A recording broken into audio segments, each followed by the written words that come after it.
Welcome back to the 5th episode of the 120 Pod. I am so excited to see all of you back here again today.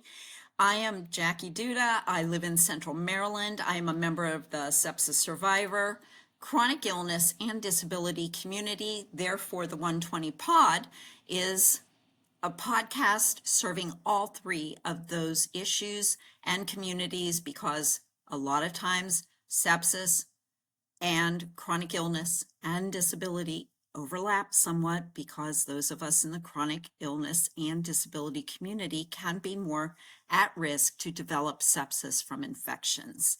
Anyway, glad to see you all. I'm so glad to welcome you all back. I have a very special guest today, Tom Heymann, who is president and CEO of Sepsis Alliance, one of the nonprofit organizations. I volunteer for them. I am on their Sepsis Alliance advisory board. I am very excited to have Tom here today. He is going to let all of you know about all the wonderful things that this nonprofit is doing. They are dedicated to sepsis education, raising awareness, and research. So we're going to hear from Tom about many of the very exciting things that Sepsis Alliance has accomplished over the years since it started officially back in 2007. Tom has been around that long. He has been with Sepsis Alliance volunteering. He started out as a volunteer with them in 2007. He joined them as president and CEO in 2013. Tom has led Sepsis Alliance through many leaps and bounds of growth and milestones. He brings his decades of experience in nonprofit organizations as well as private industry to the table, and which has led to Sepsis Alliance's consecutive years of growth and impact, including the organization's drive to increase sepsis awareness from where it was in 2007, 19%, to an astounding 69% today, and the expansion of sepsis.org as a website serving more than 2 million patients, caregivers, family members, medical providers. The growth has been phenomenal. Tom also has led the organization's effort to launch 3 innovative programs, Sepsis Alliance Connect. We're going to hear about that today. That was one of the programs which provides peer support groups for us survivors, and it really helped me to get my sanity back. Sepsis Alliance Institute and Sepsis Alliance Voices. Today we're going to learn from Tom what all these programs are about, and of course we're going to start the discussion with learning how this nonprofit came about, delving into how it all started, the growth over the years, and where Sepsis Alliance is headed in the future. Tom, I'm so happy to have you here today. Welcome to the 120 Pod. I'm really excited to welcome you to my podcast today. It's always a pleasure to talk to you, and I was hoping you could educate our viewers about the mission of Sepsis Alliance, how it got started, how you happened to get involved in all of this, and how they can help Sepsis Alliance moving forward. Great. Thank you, Jackie, and thank you for having me and for all that you do to help raise awareness of this really important, critical public health crisis called sepsis. I met Dr. Carl Flatley in 2007, and I was really amazed by his story. Dr. Flatley, Tampa, Florida resident and endodontist, oral surgeon, had never heard of sepsis before. This was in 2002 when he learned about it the hard way. He lost his daughter, Erin, who was 23 years of age, to sepsis. She's a perfectly healthy young woman, was all set to be a school teacher, graduate of University of Georgia. And she went into the hospital for what should have been a quote unquote routine outpatient surgery for hemorrhoidectomy. They happen all the time, and they sent her home without any antibiotics or any follow-up care, transitional care. And she got home and got worse, not better. And they brought her back to the hospital once. They said, no, she's fine, normal range of pain, don't worry. 2 days later, much, much worse, back in the hospital. She was in septic shock, and she died 2 days later. She had developed an infection during the surgery. And, the lack of attention to the risk of infection, ultimately cost her her life. And, you can just kind of imagine the devastation that kind of experience can have on a family. And it certainly did. And it ultimately led Dr. Flatley, to try to do something about it and, understand what just happened to his family, what happened to his daughter, his life. And what could he do about it to make sure no other family would suffer this kind of tragedy again? And he looked around, there were no organizations doing anything about this, to his amazement. So he said, I guess I'm going to have to do it myself. And he started Sepsis Alliance, which became a formal thing in 2007. And at that time, he was not alone in not having heard of sepsis before. Only 19% of the country had even heard the word before. So one in five, and about half of those didn't even know what it meant. So they confused it with septic tank, antiseptics. So it's pretty amazing that, here's something that affects so many people. There are 1.7 million cases a year in the US alone, and 350,000 people die of it each year, and another 7,000 children. So it was pretty amazing that there was so little awareness of this. And in fact, at that point in time, Microsoft didn't even have the word sepsis in its dictionary. So if you typed in sepsis in a Word document or a PowerPoint, it would give you a spell check error. That's how far behind we were back in 2002, 2007. And so our work was really cut out for us. And he said, let's do it. Let's fix this. My heart breaks for Dr. Flatley every time I think Yeah. about the loss of Erin. She was 22, beautiful, beautiful girl. And to have that happen, but what he's done and what he has created has just helped save so many of us, like, myself, for example, just by having the programs that you have, and so that we don't feel alone. And we really needed something like Sepsis Alliance. So I'll always be thankful to him for that, to starting this up. How did you first come aboard? How long have you been with Sepsis Alliance? I met Carl Flatley in 2007. I was working in cable television at the time, and I met him through a mutual friend. I met Carl and his wife, and they shared their story with me, and I really didn't really believe it. I had never heard of sepsis before, and I, like so many people, said, like, wait, if what he's telling me is true about how many people this affects, somebody would have done something about it already. It's kind of a naive reaction, assuming that if something was taking this many lives and costing this much money and disrupting so many families and workplaces, someone would have been working on this already. And, I did a little homework and found out, it's all true. And I had expertise in working in media and strategy, and said, let me help. And I volunteered as a consultant, and then became a board member.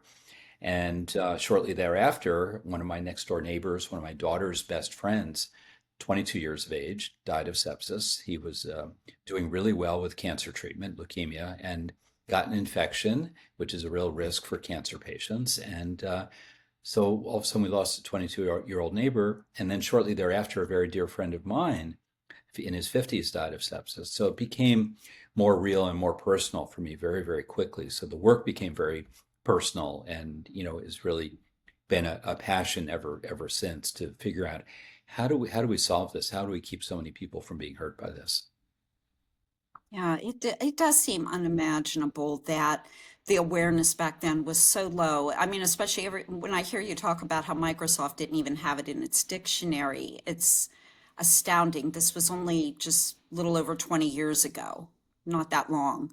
And I'm, always amazed at some of the things that I'm even told these days, today in 2025, when I go out and talk about sepsis. And, you guys have, of course, increased awareness by leaps and bounds over the years. But still, when I encounter someone who doesn't know anything about it, it just feels so strange, like, so, oh my goodness, because as you said, two people who lost their lives to sepsis. I know people always come up to me when I'm giving talks and tell me about people that they lost, or someone they themselves had sepsis. So it seems like such a common thing.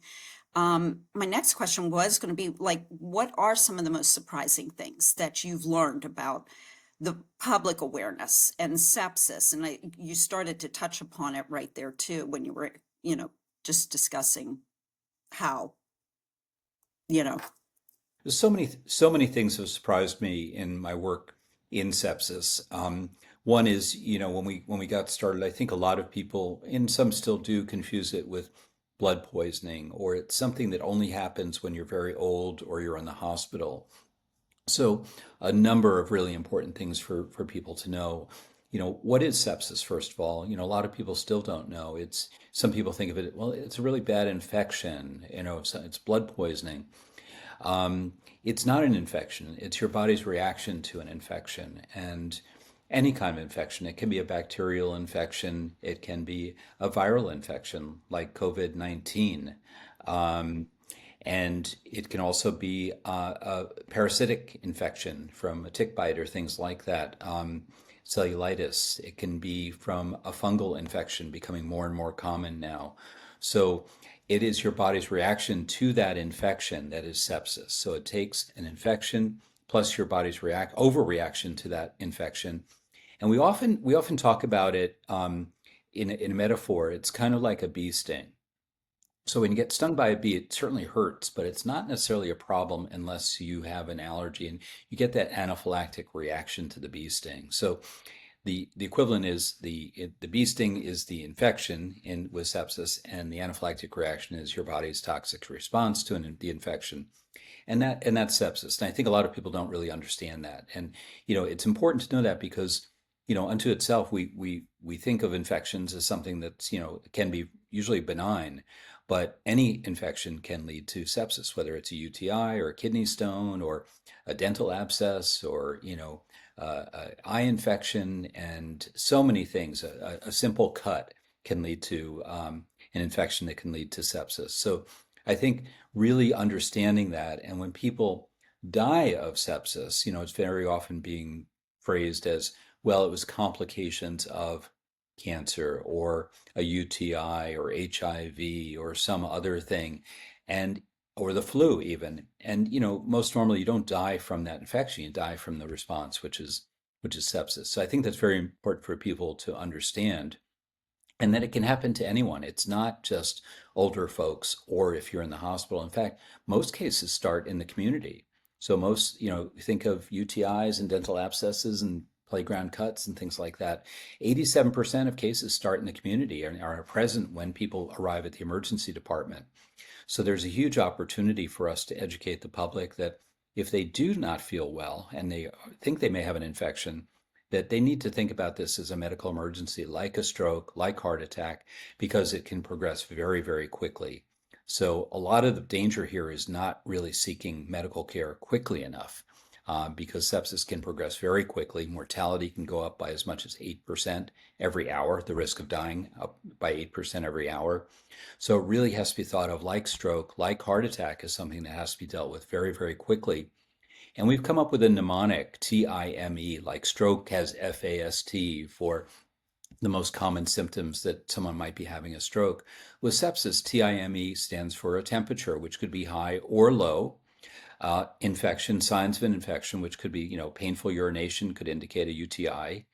M is for mental status, meaning like, Uncle Joe just wasn't himself. They were kind of off. Zach wasn't the usual kid that we know him to be. And then E is for extreme pain or discomfort. I've never felt so bad in my life. I thought I was going to die. Those kinds of symptoms should lead you to think that this is something important and something that needs to be dealt with by a medical professional. Oh my gosh, Tom, when you said that last part, I thought I was going to die. I hear that from so many survivors in our community. That's that was one of the things that got them to the hospital or their family called EMS. It's that phrase. I thought I was going to die. I felt the same way that morning. And you're not really aware or sure of what's happening, but you know that something really bad is happening. And that's the thing. And what you had also said about, I think a lot of people think sepsis only affects older people.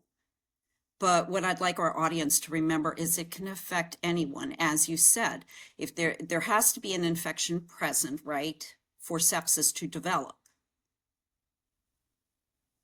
That's right. There has to be an infection. If there's no infection, there cannot be sepsis. So we definitely encourage good infection prevention habits, which include getting vaccinated, normal recommended vaccines. If you have a cut, make sure you clean it promptly and appropriately. If you have an open wound, Don't go into standing water. That's become in the news much more often now with hurricanes and flood damage and things like that. That there's a lot of sewage content in these waters. And if you have an open cut, that can lead to flesh-eating bacteria, which can lead to sepsis. So I think, we really have to, we don't want people to be frightened about Right. sepsis because we can't live our lives in fright, but we can live our lives enlightened. And I think, like with stroke or heart attack, we know a lot about these things. And I think we have to have that same level of awareness, that same level of enlightenment around sepsis. I love that, Tom. I love that phrase you used too. Don't be frightened, but be enlightened and be aware and because sepsis needs an infection to develop, anyone at any age can develop that infection, babies and young mothers and older people, middle-aged people. I think that some of the causes of sepsis developing that surprise people that I talk to the most are cuts.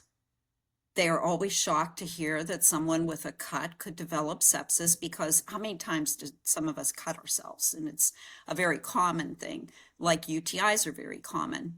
And they're also very shocked to hear the maternal sepsis numbers as well. These are healthy young women who otherwise develop sepsis, and we lose some of them. Yeah, sepsis is now the number two cause of maternal mortality in the country.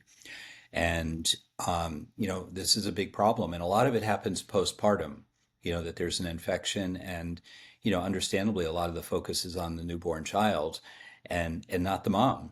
And so they very often get lost and they might be feeling pain, but, or not feeling themselves, but it's a new experience. So they don't really know. So, really encouraging postpartum visits, follow-up visits with the OB just to check on the moms and also education, that if you're not feeling well, if things just don't feel right after you give birth, you really you need to check it out and see a medical professional just to make sure, and because it is very, very common cause of maternal challenges.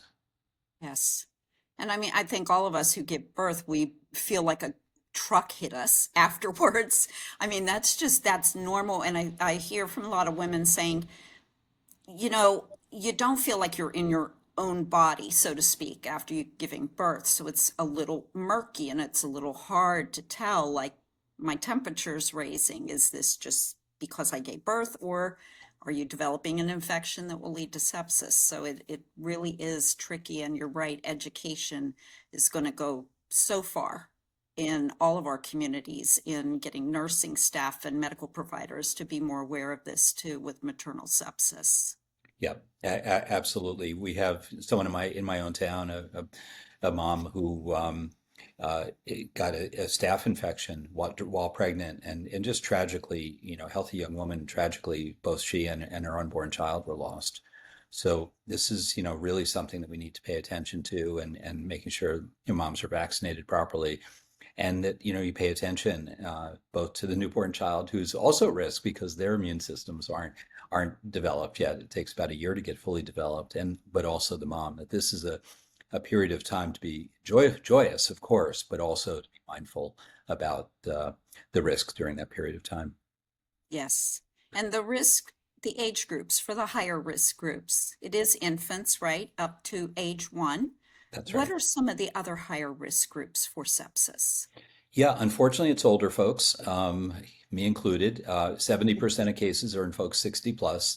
And the reason for that is a couple of things. One is our immune systems start to weaken, sadly. And also many of us are living with chronic conditions by that age, So when you have something that's immune compromising or you're on immunosuppressing drugs, treatments for cancer or other things, your immune systems are less able to fight infections. So you're more vulnerable. And that goes for pregnant women too, who are immune compromised. So, think about very young children, older adults, but many, many, many, cases happen in the middle age groups there, young children, young adults.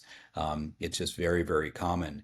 So, and I think it's about 129 million people in the US have some kind of chronic disease. So, anyone Yes. with diabetes or Parkinson's or, any of cancer, certainly, liver disease, any of these things make you more vulnerable and just makes the need for education that much more critical to know that you are immune compromised.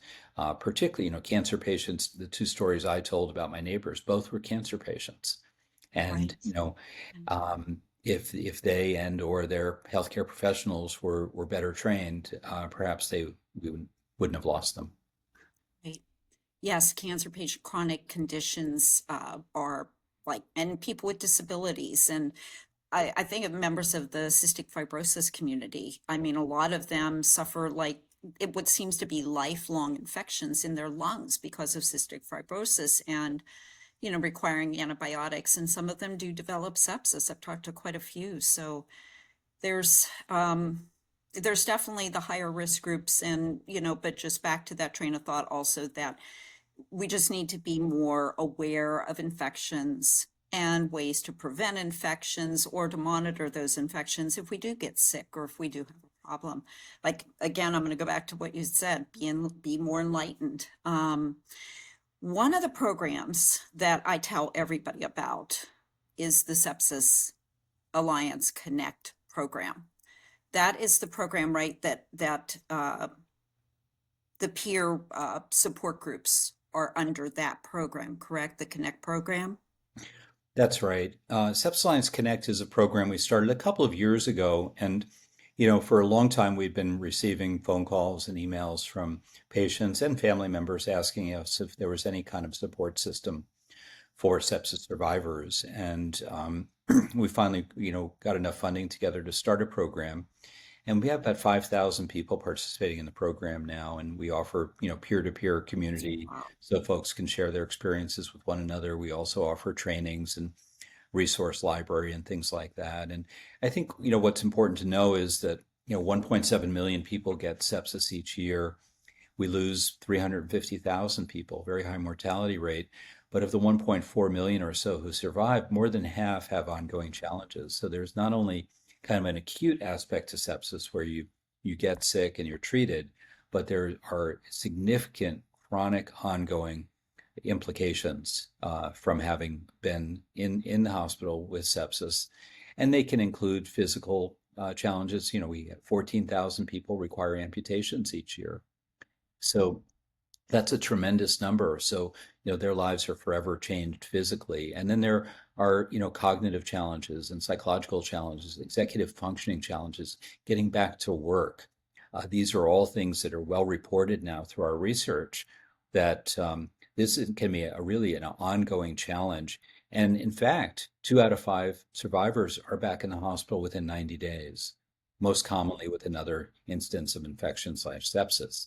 So we believe that having a support community to, provide those resources for folks and their loved ones and folks who have lost a loved one, so that they can better navigate the challenges and hopefully, have a healthier survivorship. So really an important program, Sepsis Alliance Connect. It's a free program, and it's really providing life-saving support to so many people, and it's growing rapidly as word gets out. And we're looking for more hospitals to provide information about this resource when people leave the hospital having had sepsis. Here's a great free resource for you and your family. Please take advantage of it. Tom, that's something that should be given to every, like a pamphlet or something should be given to every sepsis survivor upon discharge from the hospital. Because it took me a while to find you guys. It was actually after my reversal surgery, and I found you on Instagram. Saw this Sepsis Alliance. What's this? Looks like me. Looks like something I should look into. And I was so glad I did because I was struggling so hard. I had to smile when you said that within 30 days, a lot of us get readmitted. I was one of those. I had a retroperitoneal post-op abscess. Had to go back in the hospital 6 days after I came home Wow. and get that drained. And so, yeah, I mean, I was freaking out about everything back then. And I saw Sepsis Alliance, signed up right away on your website, www.sepsis.org, went there, and it was the pilot program. You guys were just piloting the peer support group for the survivors. And I saw everybody in there. I heard their stories, and it was just the tonic that I needed. Hmm. So every single patient, if you are a sepsis survivor, you got to go to sepsis.org and we do have to get hospitals, I think, to be giving out that information when we're discharged. So we don't have to search for you. It's right there. Absolutely. Yeah. And we're working on that to make that, standard procedure. Because I think, it helps the patients, obviously, but it can also help the hospitals because they're penalized for readmission. So if we can work together to help people have, a better transition, it's a win-win-win across the board. Big time, definitely. And you also have the other programs too. You have programs for medical providers. And can you tell us a little bit about some of the other programming? And it's all free, right? Yep, everything we offer is free. We have general education materials at sepsis.org. About Yes. 2 million people visit our site each year, and we have, deep resources and award-winning videos and things you can download, things you can share with other people. Just, huge resource. I encourage everyone to check it out. We have information in multiple languages, etc. But we also realize that, it's not only the public that needs to know more about sepsis. Our healthcare professionals, we found out through anecdote and research, really don't know as much about sepsis as we would need them to. And that goes across the continuum of care. It goes from school nurses to oncologists to urgent care staff to emergency department staff to surgeons, OBGYNs, et cetera. So we started a program to start to train healthcare professionals and got some grant funding to do this and some sponsorship. And at Sepsis Alliance Institute, we have over 65,000 healthcare professionals who have gone through at least one of our trainings. We have over 200 free courses with continuing education credits available free and a faculty of about 300 subject matter experts. So we offer live programming, roundtables, seminars, webinars, symposia, conferences, and then all of the materials available as enduring content. So we have a library of content that's available 24/7. And it's a great resource. And our goal here really is to make every healthcare professional in the country as aware of sepsis as they are of stroke, because we're hearing way too many stories of people who called us. They said, "We did call 911. We did have a home health aide. We did go to the emergency department like we were told to do, and we weren't diagnosed properly. So what's going on here?" So we're really striving to make sure that all healthcare professionals have this on their radar. It is the most common thing many professionals will see. It's 6% of emergency department visits are sepsis. So it's a huge number, and it really needs to be top of mind when making a diagnosis. That's incredible. 65,000 though, Tom, that is amazing. And I know that's grown since I joined you guys a couple of years ago. So that's wonderful that that medical providers can take advantage of that. Not many of their continuing ed classes are free.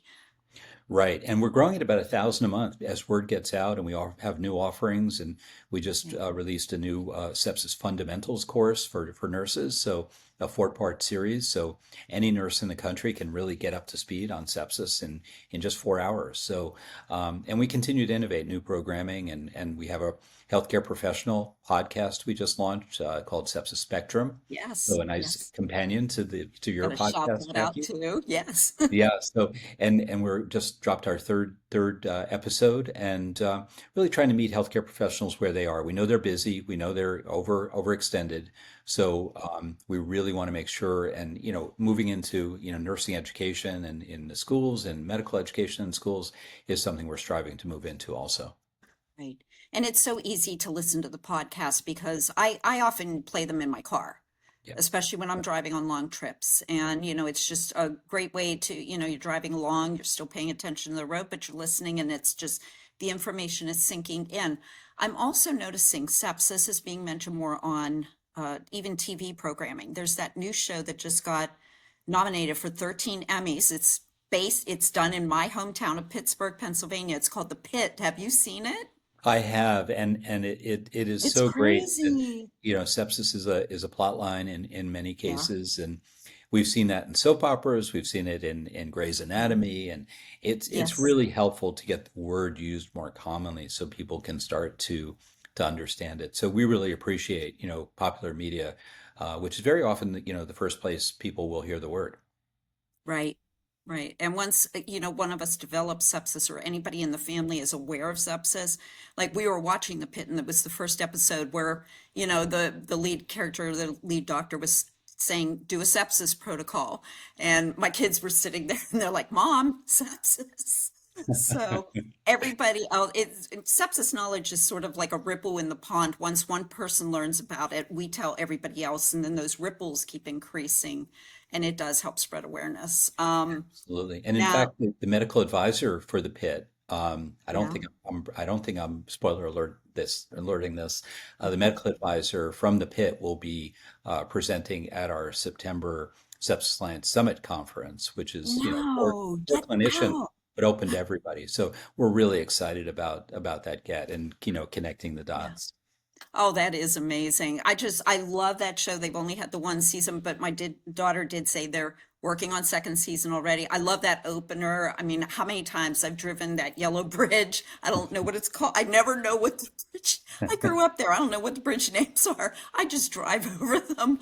But it's so wild to see all of that familiar. And my daughters went to Duquesne University, which Mm, was right by UPMC, and you can see that shot in the background of UPMC. And I'm like, hey, Duquesne's right over there.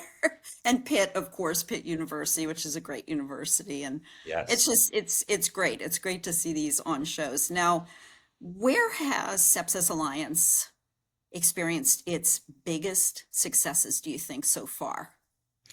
Yeah, I think, putting sepsis on the agenda really is the biggest thing. When we got started, we realized, it's no wonder no one's doing anything about this because no one's heard of it. So you can't expect people to go to war against something they've never heard of. So, the theory was let's, a rising tide lifts all boats. And if we can get more people aware of this, because, people are people, people work in government, people work in industry, you know, um, that more things would happen. And sure enough, we 19% was awareness when we got started. We're now at 69%. We'll be releasing that data soon. So we now have lots of things happening around sepsis. We have sepsis conferences, across the continuum of care. We have, lots happening, much more happening in government than when it was happening, and more companies are investing in new diagnostic tools and therapeutics for sepsis. So I think that's been the biggest single thing is just putting sepsis on the agenda, making it famous, as some people would say. It needs to have, it needs to be in the zeitgeist, in the public conversation more than it had been. And I think, the creation of our mnemonic, our T.I.M.E. mnemonic, for stroke, it was such a game changer when they developed FAST. It was very easy to remember four things. And, we used to have a longer mnemonic, SEPSIS, and we realized it was too many things for people to remember. So I think developing that with our marketing and medical professionals was really important. And then, in the policy side, we've had a lot of wins against the odds. As a small organization, there's something called the SEP1 measure, which requires hospitals to have a sepsis protocol in place. So if they suspect a patient has sepsis, certain things have to happen within a certain period of time. And it's been proven that when hospitals do this, lives are saved. And so we've been able to get that authorized, reauthorized, and now added to something called value-based purchasing, which means that hospitals will actually be reimbursed depending on how well they do on this measure. So they not only have to report on it, but there's going to be a financial component to it, which we know drives behavior, right? Hospitals are businesses. Definitely. It And is a capitalist society that we are yep, in, we and the really little need to money recognize that. carrot helps. So it was great. Carrots are great, but sticks are often very necessary. So, I think we have the combination here that this will actually save lives and, hopefully reduce readmissions for hospitals. And also they can make more money if they do it well. So, I think it's a combination of, good old patient care and a little bit of capitalism mixed together. So very, very proud of that. And then, you're aware of Lachlan's Law in Maryland. I have Yes, to shout out the work, largely done by the DeSantis family in Maryland, definitely. but Yes, really a game changer in that, they tragically lost their 5-year-old son Lachlan, who was misdiagnosed in an urgent care center. We all take our kids to urgent care, we go ourselves to urgent care, and we depend on them. And, they thought Lachlan had just the flu and sent him home, said keep him hydrated. He had sepsis and he died 12 hours later in hospital.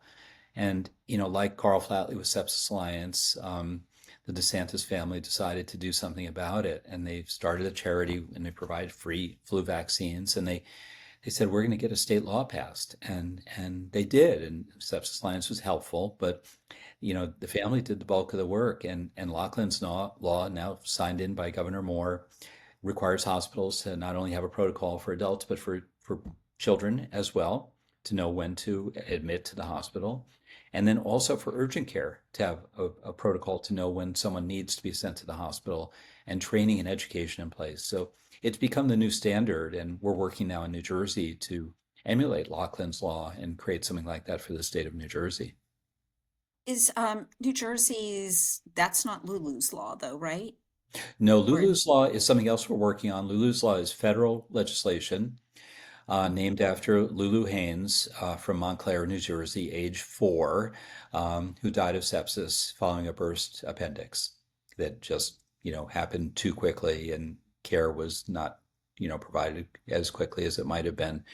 Um, and sponsored by Mikey Sherrill, who's the congresswoman in that district. And Lulu's law calls for two things. One is to create a national sepsis registry, which is kind of inspired by the cancer registry. And the cancer registry was started in the 1990s, and it accumulates, de-identified data of cancer patients from across the country, so that researchers could better understand the different types of cancer. So we used to think cancer was just one thing, and if we solve it, we're done.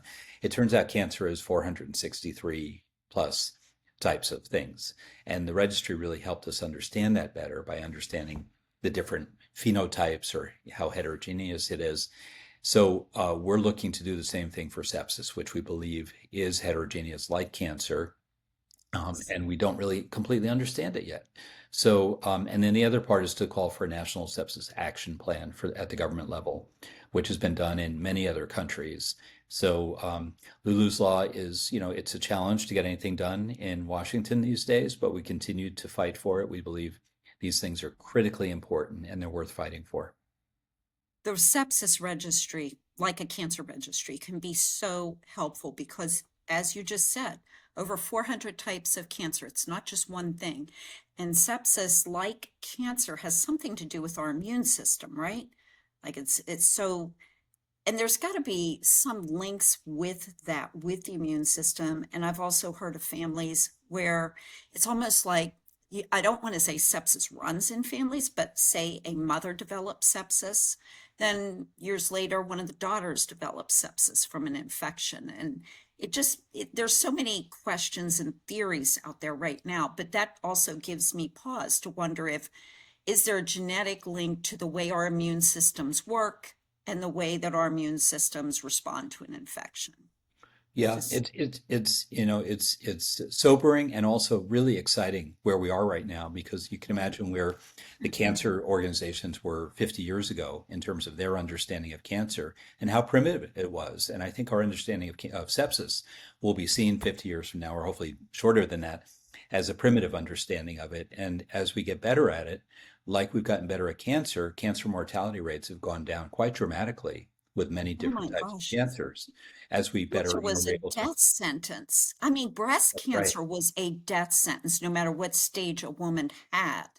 And, it's astounding the progress that's been made in cancer research. So I feel like you do, Tom, that we are at an exciting place with sepsis.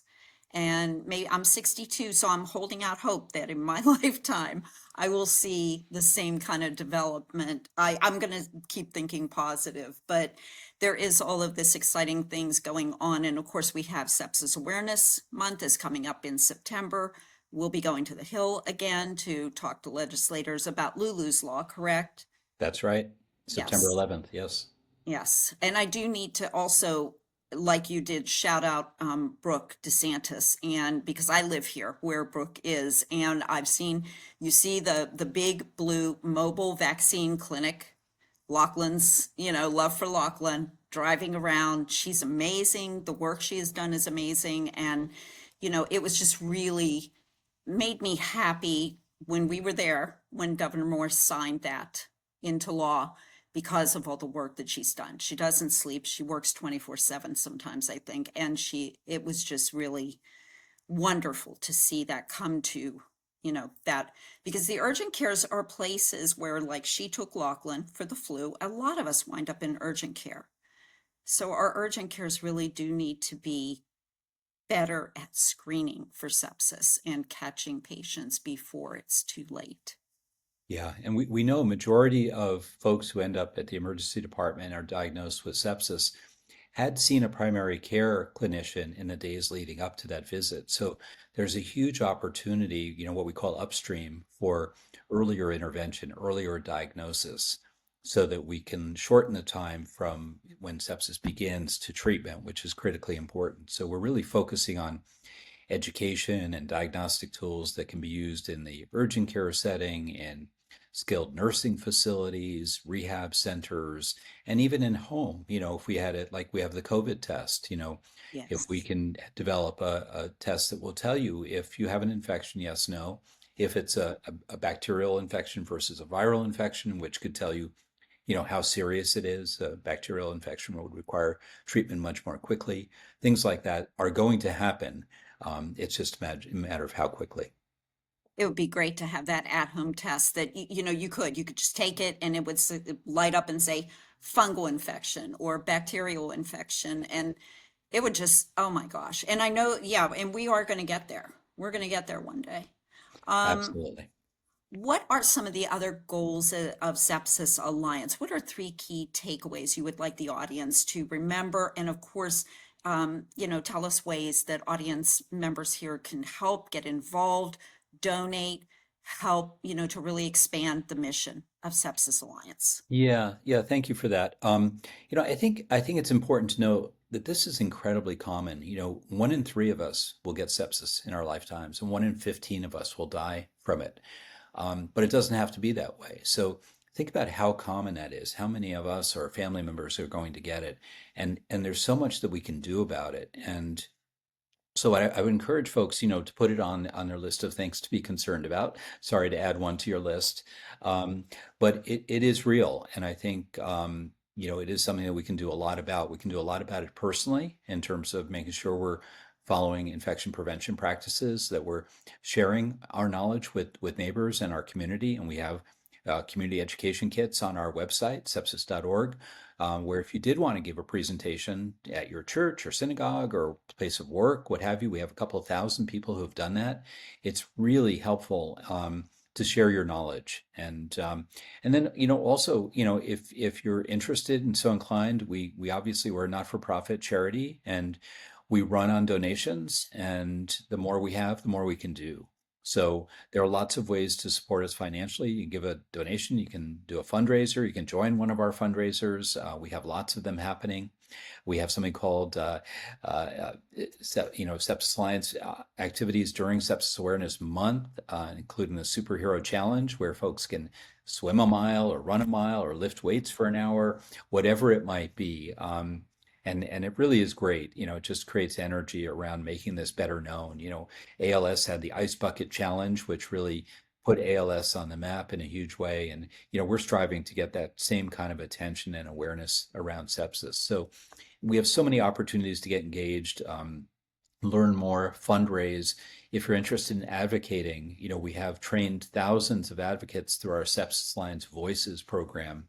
And what we do there is if you're interested, we can help you become an advocate, train you to be able to speak to the media about sepsis, to speak to elected officials, to, get more involved. There's so many ways to participate in this work. So, please feel free to reach out to us at sepsis.org, to me at T.Heymann at sepsis.org. And, if you have interest there, I'm sure there's something that we can connect you with that will be rewarding and helpful. Well, and I want to shout you guys out as well that as being a volunteer myself and being on the advisory board, you're a wonderful group of people to work with. So anyone listening, if you've been looking for that opportunity to volunteer, this is your organization. Get online, see how you can help out because we need many, many soldiers, so to speak, like out here in the trenches to talk to these communities, especially our rural communities, as you and I were discussing briefly before, the podcast. We need people in the rural communities, especially, and in the cities and hospitals. So the more volunteers and the more people are helping spread to those ripples in the pond, the better. But it's your organization that really draws people in, I think. And I love working with you guys. I love, being part of this organization. It's really a great humbling thing for me to be here and be part of all this. That's great. Thank you, Jackie. And you are a superstar and really love working with you. Yes, and we will air this. We're going to actually air this in a couple of weeks, just prior to Sepsis Awareness Month. So all of this, like I said, hopefully will help to kind of kickstart that month that's coming up, that very, very exciting month. I start to really look forward to September because of so many opportunities to do something about awareness, and not just because it's my birthday that month, but it's also Sepsis Awareness Month. So, Tom, thank you so much for your time. Always appreciate it. It's always a pleasure to talk to you. And we'll be talking again soon. We'll probably have you back on the program and after post Awareness Month, see how things are going. That's great. Thank you, Jackie. And thanks everyone for tuning in. Thank you. And thank you to my audience. Thank you for coming back. Thank you for sticking with us. And thank you for being here. Appreciate all of you.